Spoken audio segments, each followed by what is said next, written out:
Hello friends, welcome to Biobeast classes. So आज हम पढ़ने वाले हैं कौन सा topic? We are studying about the oogenesis. So what is oogenesis? The formation of the mature female gamete is called oogenesis.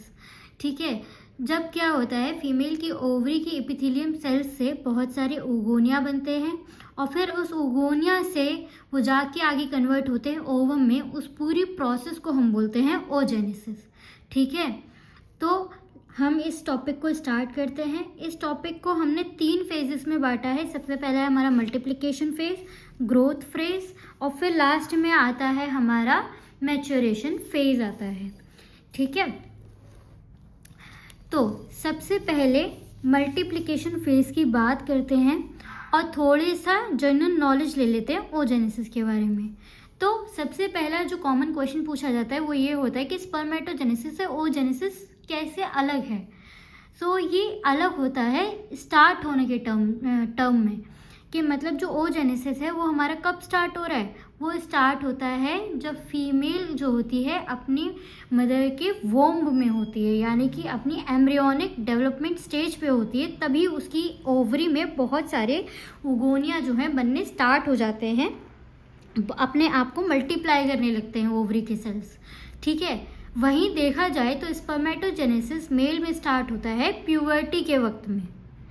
ठीक है, अब ये जो मल्टीप्लिकेशन फेज है फीमेल में, ये मल्टीप्लिकेशन फेज सिर्फ कब तक रहता है? जब तक कि एम्ब्रियोनिक स्टेज चल रही है उस बच्चे की। ठीक है, जब बेबी का बर्थ हो जाएगा तो जितने भी ओगोनिया बने हुए हैं उतने ही उसकी बॉडी में रहेंगे या फिर उसके ओवरी में रहेंगे। उसके बाद में कोई भी ओगोनिया बर्थ के बाद ऐड नहीं होता है।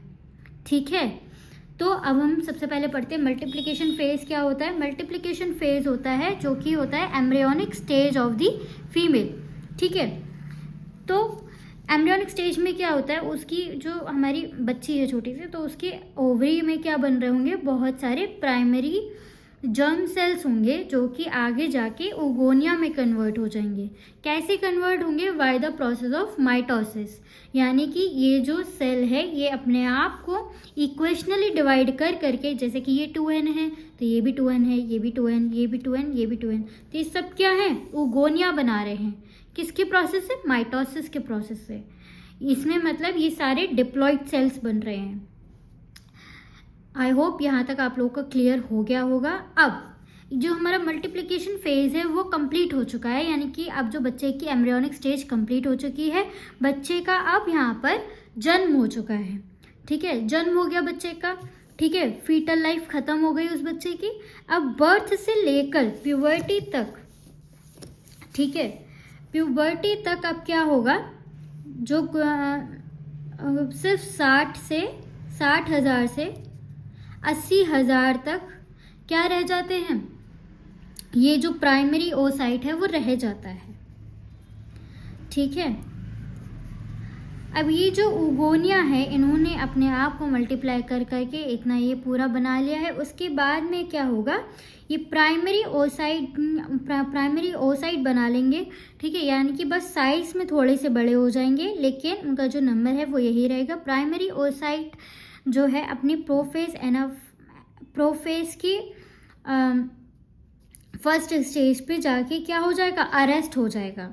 और उसके बाद में कोई और मतलब जो बर्थ हो जाएगा तो उसके बाद ये सब डिजनरेट होते रहेंगे और बचेंगे कितने? केवल 60,000 से 80,000 प्राइमरी ओसाइट्स रह जाएंगे एक फीमेल की ओवरी में।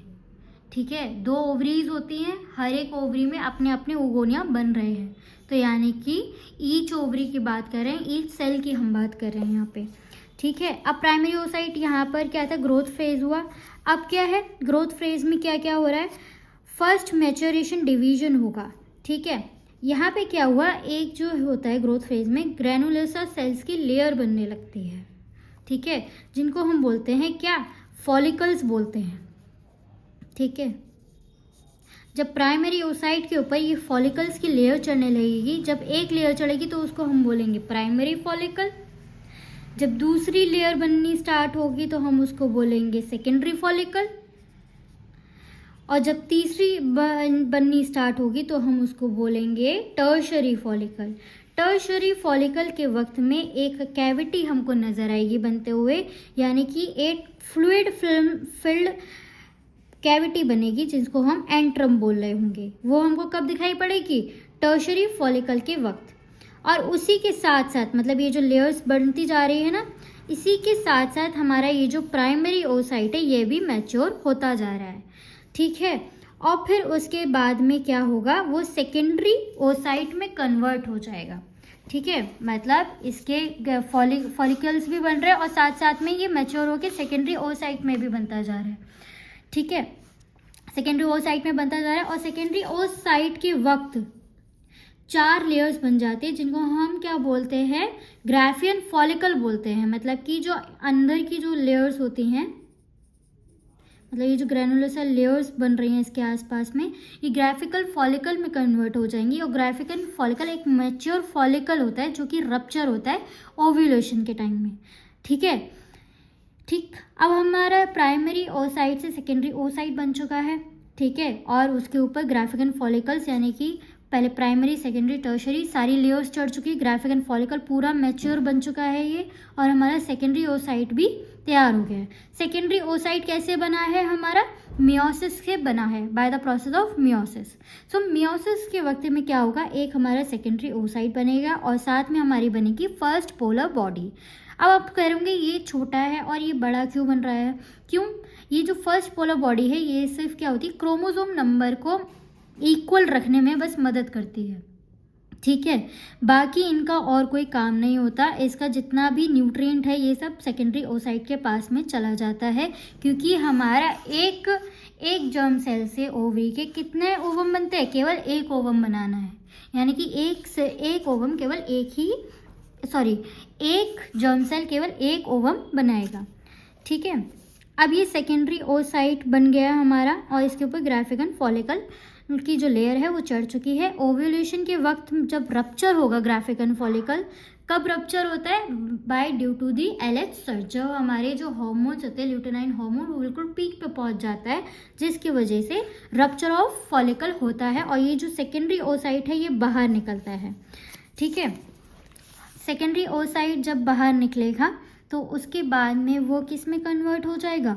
ओवम में कन्वर्ट हो जाएगा, ठीक है। सेकेंडरी ओसाइट होगा और ओवम ये कब बनेगा हमारा? जब इसके पास में फर्टिलाइजेशन होगा या फिर यानी कि यहाँ इस पर स्पर्म आएगा और यहाँ उसकी ये जो जोना पेलोसिडा है, जो सेकेंडरी ओसाइट के ऊपर लेयर बनती है एक जोना पेलोसिडा जो कि प्रोटेक्ट करने के लिए होती है, वो तोड़ देगा और ओवम और स्पर्म का जो न्यूक्लियस है वो आपस में फ्यूज करके क्या बनेगा? एक डिप्लॉइड जाइगोट बना लेगा, ठीक है। फिर जाके जो हमारा oogenesis का जो प्रोसेस है वो पूरा कंप्लीट हो जाएगा। यानी कि हमारा ओवम पूरी तरीके से कब बनता है? जब फर्टिलाइजेशन होता है, जब जोना पेलोसिडा ब्रेक होती है, तब तक हमारा सेकेंडरी ओसाइट रहता है। सेकेंडरी ओसाइट को ही हम ओवम भी बोलते हैं। अगर दूसरा नाम आपसे पूछा जाए सेकेंडरी ओसाइट का तो वो ओवम होता है, या फिर ओवम का पूछा जाए तो सेकेंडरी ओसाइट होगा, ठीक है। समझ में आ गया? ये जो हमारी सेकेंडरी ओसाइट है वो मियोसिस से बन रही है, यानी कि पहले हमारा 2x रहा है नंबर, अब फिर वो सेकेंडरी ओसाइट में सिर्फ n नंबर रह गया है। क्यों? क्योंकि हमारा जो फीमेल गैमीट होता है वो कैसा होता है? हैप्लॉइड होता है, यानी कि क्रोमोसोम नंबर हाफ होते हैं, ठीक है। उसी तरीके से जो स्पर्म होता है मेल्स में, उनका भी वो भी क्या होते हैं? हमारे मेल गैमीट होते हैं और वो भी कैसे सेल्स होते हैं? हैप्लॉइड सेल्स होते हैं, ठीक है। जो ओवम है और जो स्पर्म है वो आखिर में है क्या? वो आखिर में सेल्स है जिनका न्यूक्लियस आगे जाके फ्यूज करके एक डिप्लॉइड सेल बनाता है जिसको हम जाइगोट बोलते हैं, ठीक है। आई होप आपको ये समझ में आया होगा। और अगर आपकी कोई भी क्वेश्चन है या कोई क्वेरी है और अगर कोई भी पॉइंट अगर कोई आपको लगता है कि मिस हो गया है तो आप वो मुझसे कमेंट में पूछ सकते हैं, मैं आप लोगों का रिप्लाई करने का कोशिश करूँगी। और अगर आपको और भी कोई टॉपिक के बारे में आपको पढ़ना है या कुछ है तो आप मुझे वीडियो पे कमेंट करके बता सकते हैं, मैं उस पर वीडियो ज़रूर बनाने की कोशिश करूँगी। अगर वीडियो पसंद आई हो तो प्लीज़ लाइक करें, comment, subscribe to my channel. Thank you. और ज़रूर मुझे बताइएगा कि आपको ये वीडियो कितनी समझ में आई है।